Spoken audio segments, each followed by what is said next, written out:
ভগবান গ্রন্থ মন্দিরে এসে যে শ্লোক জয়দেব গোস্বামী লিখতে পারে না, আজ বাঁকা করে বাঁকা অক্ষরে লিখে দিচ্ছে স্মরণ গরল খণ্ডনম মম শিরসি মণ্ডনম দেহি পদ পল্লব মুদা।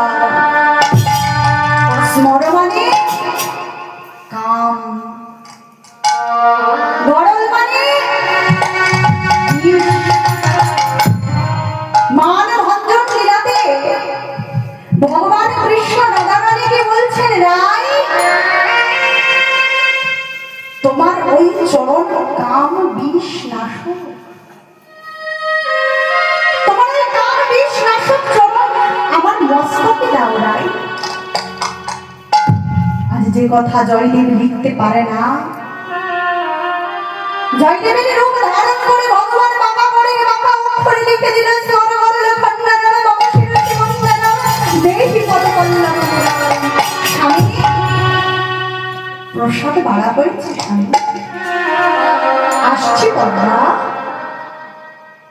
আজ ভগবান পদ্মাবতীর গৃহে পদ্মাবতীর দেওয়া প্রসাদ আজ নিজে পেয়ে পদ্মাবতীর জন্য রেখে শয়ন মন্দিরে শয়নে আছে।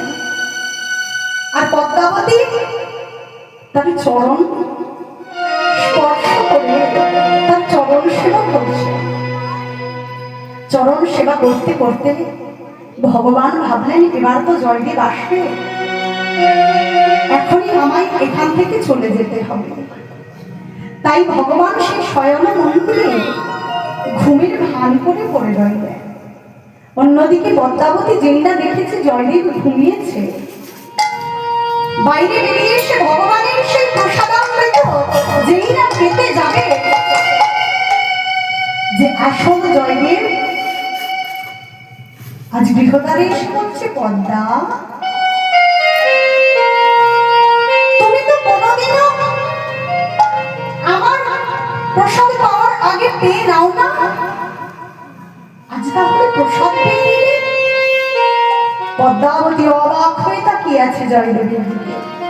কে কে আপনি? কোন বহুরূপী আপনি? এখনই আমি আমার স্বামীকে ওই শয়নকক্ষে রেখে এলাম।